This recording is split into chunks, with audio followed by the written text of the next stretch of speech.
Assalamualaikum warahmatullahi wabarakatuh. Perkenalkan, nama saya Safitra Pratiwi Sunaga, jurusan Keperawatan kelas C 2019. Maksud dan tujuan saya membuat video ini guna untuk memenuhi tugas keperawatan bencana. Baiklah, langsung saja. Pada video kali ini saya akan menjelaskan tentang manajemen keperawatan bencana. Manajemen keperawatan bencana terdiri dari 4, yaitu pertama ada pencegahan dan mitigasi, yang kedua ada kesiapsiagaan, yang ketiga ada tanggap darurat, yang keempat ada pemulihan.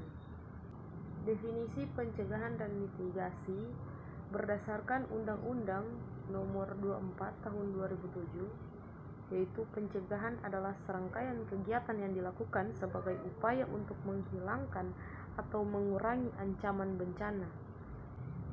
Sedangkan mitigasi adalah serangkaian upaya untuk mengurangi risiko bencana, baik melalui pembangunan fisik maupun penyadaran dan peningkatan kemampuan menghadapi ancaman bencana. Berikut langkah-langkah dan pencegahan mitigasi yang dirangkum oleh akronim H2M, yaitu hilangkan, hindari, dan mitigasi. Hilangkan yaitu hilangkan semua upaya yang dilakukan untuk menghindarkan ancaman. Kemudian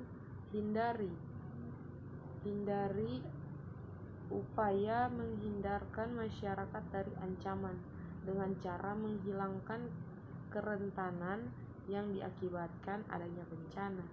Kemudian mitigasi, semua upaya mengurangi dampak buruk yang merugikan dari sebuah ancaman. Berikut langkah-langkah pencegahan dan mitigasi ancaman. Antara lain, yang pertama, melakukan analisis atau kajian ancaman. Yang kedua, melakukan perencanaan. Yang ketiga, menentukan langkah-langkah pencegahan atau mitigasi yang bisa dilakukan. Kemudian yang kedua ada kesiapsiagaan. Definisi kesiapsiagaan menurut Undang-Undang Nomor 24 Tahun 2007, International Federation Red Cross, yaitu segala upaya untuk menghadapi situasi darurat serta mengenali berbagai sumber. Kemudian ada macam-macam aktivitas kesiapsiagaan, ada 9. Yang pertama, pengukuran awal. Yang kedua, perencanaan. Yang ketiga, rencana institusional. Yang keempat, sistem informasi. Yang kelima, pusat sumber daya. Yang keenam, sistem peringatan. Yang ketujuh, mekanisme respon. Yang kedelapan, pelatihan dan pendidikan untuk masyarakat. Yang kesembilan, ada praktik. Kemudian yang ketiga ada tanggap darurat. Pengertian tanggap darurat adalah rangkaian yang dilakukan secara sesudah kejadian bencana oleh lembaga pemerintah atau non-pemerintah. Secara umum, proses tanggap darurat meliputi yang pertama, siaga darurat, yang kedua, pengkajian cepat, yang ketiga, penentuan kasus kedaruratan, yang keempat, search and rescue atau SAR, yang kelima, pencarian dan penyelamatan serta evakuasi, yang keenam, respon dan bantuan, yang ketujuh, pengkajian untuk rehabilitasi dan rekonstruksi. Hal-hal yang perlu diperhatikan dalam melakukan tanggap darurat. Yang pertama, logistik dan suplai. Yang kedua, manajemen informasi dan komunikasi. Kemudian yang ketiga, respon dan kemampuan korban. Yang keempat, keamanan. Kemudian hambatan-hambatan dalam tanggap darurat itu yang sering terjadi di lapangan dan kadang juga Yang pertama, kekurangsiapan dalam memberikan bantuan. Kemudian informasi di lapangan tidak jelas serta akan terjadi miskomunikasi. Kemudian yang ketiga, sasaran pemberian bantuan tidak jelas. Yang keempat, hambatan politis dan administrasi birokrasi yang lambat. Kemudian yang keempat, petugas lapangan atau relawan mengalami kelelahan. Kemudian ketidakpuasan atau ketidaksabaran korban karena bantuan yang terlambat datang. Koordinasi saat tanggap darurat yang harus diperhatikan, yang pertama partisipatif, kemudian tidak memihak,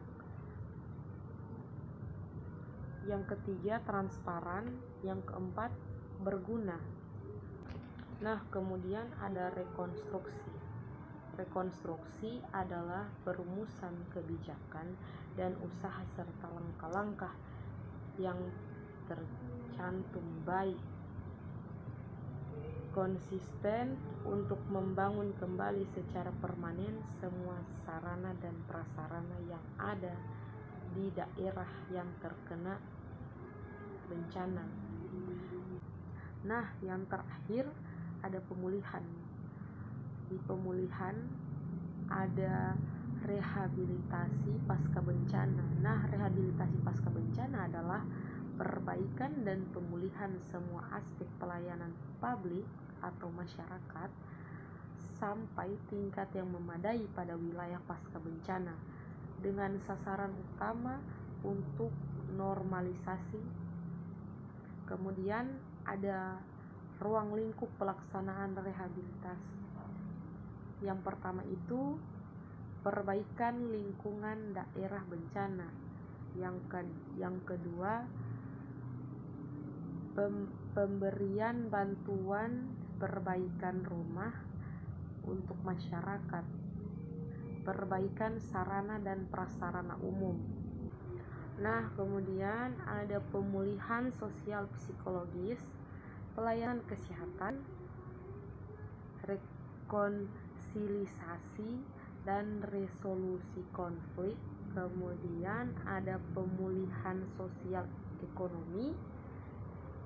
Kemudian ada pemulihan fungsi pemerintahan serta pelayanan publik, dan yang terakhir ada pemulihan keamanan. Baiklah, sekian video dari saya tentang manajemen penanggulangan bencana. Lebih dan kurangnya saya mohon maaf. Wabillahi fisabilillah, fastabiqul khairat. Wassalamualaikum warahmatullahi wabarakatuh.